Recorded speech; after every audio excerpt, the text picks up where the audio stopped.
प्रदेश सरकार द्वारा महिला की सुरक्षा सम्मान स्वावलंबी हेतु 17 अक्टूबर से चलाई जा रही मिशन शक्ति अभियान के अंतर्गत जनपद मथुरा के थाना कोतवाली वृंदावन में बुधवार को मिशन शक्ति कार्यक्रम आयोजित किया गया, जहां थाना कोतवाली वृंदावन पहुंचे आगरा मंडल के एडीजे अजय आनंद, जिन्होंने कोतवाली पहुंचकर महिला डेस्क हेल्पलाइन रूम का उद्घाटन किया, साथ ही महिला डेस्क का निरीक्षण किया। कमीशन कला में बढ़ते हुए कार्यक्रम में मौजूद एडीजे अजय आनंद, आईजी सतीश गणेश, वरिष्ठ पुलिस अधीक्षक गौरव। जब तक समाज में इस तरह की कुरीतियां हैं कि नारी को, स्त्री को, लड़कियों को एक कमजोर दृष्टिकोण से कोई देखता है या उनके प्रति किसी विपरीत मानसिकता से प्रेरित होकर के कुत्सित कार्य करना चाहता है, तो उसके लिए जरूरी है कि हम कोई ऐसा अवसर ही न आने दें कि किसी प्रकार की कोई घटना घटे। इसलिए सावधानी बरतना थोड़ा जरूरी होता है। अभी बहन जी ने बताया कि छोटे बच्चियों की भी बात कही है। इसमें मैं एक चीज अनुरोध करूंगा कि यहाँ बहुत सारी हमारी बच्चियां हैं, बेटी है, बहनें हैं। अगर कहीं पे कोई इस तरह की बात है, मैं केवल मथुरा, मैं वृंदावन की बात नहीं कर रहा हूँ, मैं पूरे जनपद की बात कर रहा हूँ।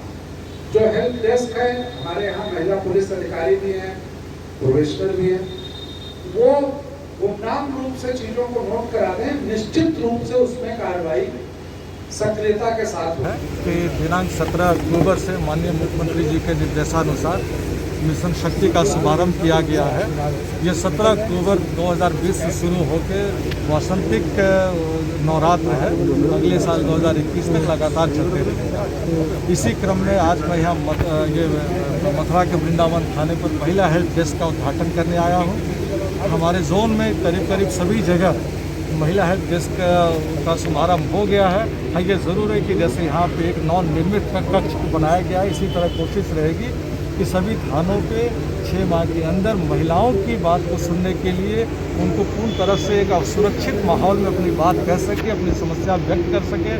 उसके लिए अलग भवन का निर्माण, कमरे का निर्माण किया जाएगा और वहाँ पर पुलिसकर्मी, महिला पुलिसकर्मी उनकी बात सुनेंगी, ताकि एक सुरक्षित माहौल में वो अपनी पुलिसकर्मियों को बता सकें। और ये भूमि पे आज बहुत सारी महिलाएं आई थी। हमारी कुछ विदेशी महिलाएं जो यहाँ पर आई हुई है, यहाँ पर रहती है, अपने भजन में लीन रहती है, उनका भी पार्टिसिपेशन हुआ था और एक बहुत ही सुखमय इंटरेक्शन हुआ, जिसमें बच्चियाँ, हमारी बेटियाँ, एनसीसी की बालिकाएँ थी, स्कूल की बालिकाएँ थी, स्कूल और कॉलेज के प्रिंसिपल महोदया जो आई थी, उन्होंने अपनी भी बात रखी, हमारी भी बात सुनी। और मुझे पूरी उम्मीद है और आपके सहयोग से मैं चाहूँगा कि इस मिशन शक्ति को जितना आप लोग इसको जितना ज़्यादा इसको आप प्रसार करेंगे, उससे हमारी जो गांव की लड़कियां हैं, महिलाएं हैं, शहर की लड़की महिलाएं हैं, वो अपने कर्तव्यों के प्रति जागरूक होंगी। और मैं आप सभी को आश्वस्त करना चाहूँगा कि पुलिस हमेशा एक सजग प्रहरी के रूप में, महिलाओं के अभिभावक के रूप में, भाई के रूप में उनके साथ हमेशा। अब जिन वाहनों में हाई सिक्योरिटी नंबर प्लेट नहीं है, उन वाहनों से संबंधित कोई भी कार्य एआरटीओ कार्यालय में नहीं हो सकेगा। इस संबंध में एआरटीओ प्रशासन ने आदेश जारी कर दिए हैं। परिवहन विभाग ने अब सभी वाहनों पर हाई सिक्योरिटी नंबर प्लेट अनिवार्य कर दी है। 1 अप्रैल 2019 से पहले वाहनों पर यह नंबर प्लेट लगानी जरूरी है। इसके बाद जितने वाहन डीलर के यहाँ से खरीदे गए हैं, उन वाहनों पर नंबर प्लेट वाहन एजेंसी द्वारा लगाकर दी जा रही है। 1 अप्रैल 2019 से पहले खरीदे गए वाहन स्वामियों को नंबर प्लेट के लिए डीलर से संपर्क करना होगा। इस संबंध में मथुरा की एआरटीओ प्रशासन बबीता वर्मा ने बताया कि बिना हाई सिक्योरिटी नंबर प्लेट के वाहन संबंधी कोई भी कार्य एआरटीओ कार्यालय में नहीं हो सकेगा। 19 अक्टूबर से इस पर प्रतिबंध लगा दिया गया है। जो भी गाड़ियाँ अप्रैल 2019 से पहले की रजिस्टर्ड हैं, उनके लिए माननीय सुप्रीम कोर्ट की तरफ से ऑर्डर हुआ है कि उन गाड़ियों पे high security registration plate HSRP अनिवार्य है और उसके साथ साथ थर्ड रजिस्ट्रेशन मार्क एक होता है जो 4 व्हीलर पे लगता है स्क्रीन पे, वो भी अनिवार्य है। HSRP होने से ये लोगों के लिए ठीक रहेगा या सबके लिए भी कि जो भी HSRP जो गाड़ी का नंबर है वो पर्टिकुलर चेसिस और इंजन नंबर से कनेक्ट होगा जिसके कारण कोई भी फर्जीफिकेशन की किसी भी गाड़ी पे किसी दूसरी गाड़ी का नंबर लगा के जो चलाते हैं वो रुकेगा।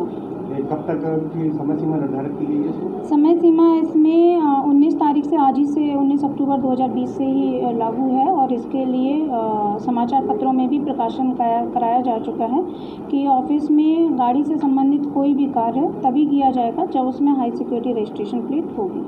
कहाँ से उपलब्ध हो पाएगी आम वाहन चालकों को? जो भी वाहन मालिक हैं वो जहाँ से उन्होंने गाड़ी खरीदी है, जो भी डीलर हैं वहाँ पे जाएं, अपनी एक जो निर्धारित फीस है उसको जमा करके हाई सिक्योरिटी रजिस्ट्रेशन प्लेट ले सकते हैं। इसके लिए डीलर को ही नियुक्त किया गया है, वो अपने वेंडर के माध्यम से इस कार्य को कराएंगे। सहारनपुर में दो पक्षों में मारपीट के बाद पुलिस की एक पक्ष की कार्रवाई से नाराज दूसरा पक्ष पलायन करने को मजबूर है। वहीं पलायन की सूचना पर पुलिस महकमे में हड़कंप मच गया। दरअसल सहारनपुर के देवबंद कोतवाली क्षेत्र के गांव रसूलपुर टांक में दो पक्षों के बीच हुए विवाद को लेकर सपा का 5 सदस्यीय दल जांच के लिए गांव पहुंचा। दल में शामिल नेताओं ने कश्यप समाज की महिलाओं और पुरुषों से बात कर उन्हें पलायन न करने को कहा। समाजवादी पार्टी सुप्रीमो व मुख्यमंत्री अखिलेश यादव के निर्देश पर पार्टी के कार्यकर्ता पहुंचे, जहां से वे कार्यकर्ताओं के साथ रसूलपुर टांक गांव गए। यहां उन्होंने कश्यप समाज के गोपाल के घर जाकर मारपीट में घायल उसके भाई विजेंद्र सिंह से मिले। इस दौरान पीड़ित की पत्नी ने सपा नेताओं को उनके साथ हुई घटना की पूरी जानकारी बताई।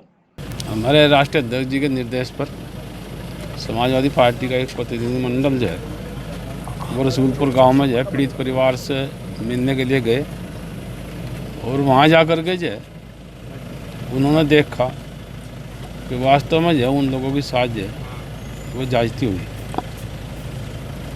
और जो भी हम लोगों ने वहाँ से देखा उससे जो हम राष्ट्रीय अध्यक्ष जी को जो अवगत कराएंगे और आगे की रणनीति जो है जो भी वहाँ का निर्देश होगा उसके अनुसार जो है वो कार्रवाई होगी प्रशासन से।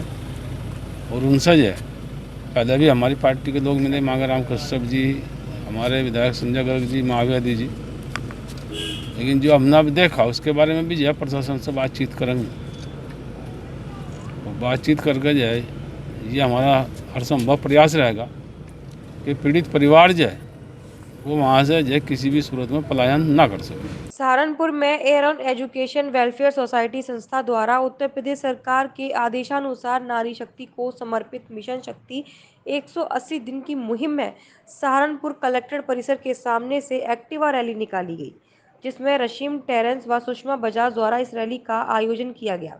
वहीं कॉलेज प्रबंधक सुषमा बजाज ने बताया कि यूपी के मुख्यमंत्री योगी आदित्यनाथ के आह्वान पर 180 दिन की मुहिम मिशन शक्ति में आज एक्टिवा रैली रखी है, जिसको देखकर सभी महिलाएं अपनी शक्ति को पहचाने। सुषमा बजाज, ये जो विमेन शक्ति का मिशन शक्ति के ऊपर एक्चुअली हम लोग सबको अवेयर करना चाहते हैं कि लेडी जो अपनी शक्तियों को भूल चुकी हैं उनको ये मालूम होना चाहिए कि कहीं भी उनको वीक होके नहीं चलना है। जब कोई भी इंसान वीक होके चलता है तो नेचुरल सी बात है लोग उसके ऊपर ज़्यादा इम्प्रेशन डालते हैं, लेकिन अगर इंसान अपने आप में स्ट्रांग है तो उसमें कहीं भी उनके साथ कुछ गलत नहीं हो सकता। बट उसके लिए हमको बच्चों अपनी लड़कियों को पढ़ाना है। पढ़ने के साथ साथ क्या रहता है कि उनके अंदर एक सेल्फ कॉन्फिडेंस आ जाता है। जब पढ़ी लिखी लड़की होगी तो वो फाइनेंशियली भी अपने आप स्ट्रांग बन जाएगी और जहाँ वो स्ट्रांग बनी उसके बाद तो कोई दुनिया की ताकत उसको कहीं गिरा नहीं सकती। नमस्कार, मैं Rashmi Terence Aaron education welfare society संस्था से।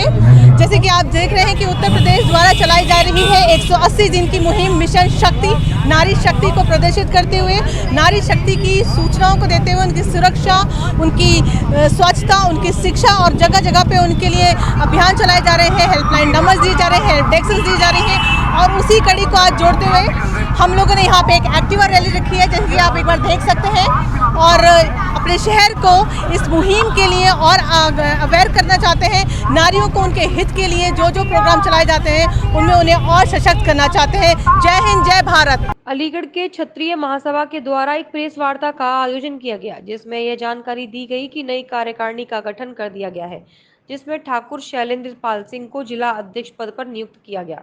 उनका कहना है कि क्षत्रिय महासभा सभी लोगों की मदद करने के लिए होती है और समाज के हर तबके की मदद के लिए यह संगठन काम करेगा और अब इस नई जिम्मेदारी पर संगठन पूरी तरह मुस्तैदी से लोगों को न्याय दिलाने में काम करेगा। वर्तमान में किसानों की धान के रेट कम मिलने की समस्या पर भी इस संगठन के पदाधिकारियों ने जिलाधिकारी से कल वार्ता की थी। इसके बाद आज मंडियों में धान के रेट की निगरानी करने के लिए मजिस्ट्रेट नियुक्त किए गए हैं और जिसके चलते धान के आज उचित रेट मिल रही है। जल्द ही इन हालातों पर काबू पाया जाएगा। सभा के बैनर तले जनपद और महानगर की कार्यकारिणी का गठन किया गया है। उसी क्रम को आगे बढ़ाते हुए हमने आज यहाँ प्रेस वार्ता रखी है और पुरानी जो हमारी कार्यकारिणी थी वो भंग हो गई थी 1 महीने पहले। उसी को दोबारा से नव गठित कार्यकारिणी के लिए हमने कार्यक्रम ये आज रखा है, जिसमें जनपद अलीगढ़ से एक मुख्य यानी मैन और युवा और वीरांगना, ऐसे महानगर से मैन और युवा और वीरांगना 6 पदाधिकारियों का आज गठन किया जाना है, जो यहाँ पे मेरे साथ बराबर में बैठे हुए हैं ये लोग। और ये गठन करने के बाद 1-2 दिन में इस कार्यकारिणी को लखनऊ प्रदेश कार्यकारिणी के पास भेजा जाएगा, सहमति ली जाएगी और इस तरह से बाकी इनसे सबसे यही अपेक्षा की है कि अच्छे से समाज के लिए काम करेंगे। और बाकी अगर मैं नाम लेना चाहूँ तो मेरे बगल में पास में बैठे हुए हैं डॉक्टर शैलेंद्र सिंह, ये पूर्व में भी जिलाध्यक्ष थे।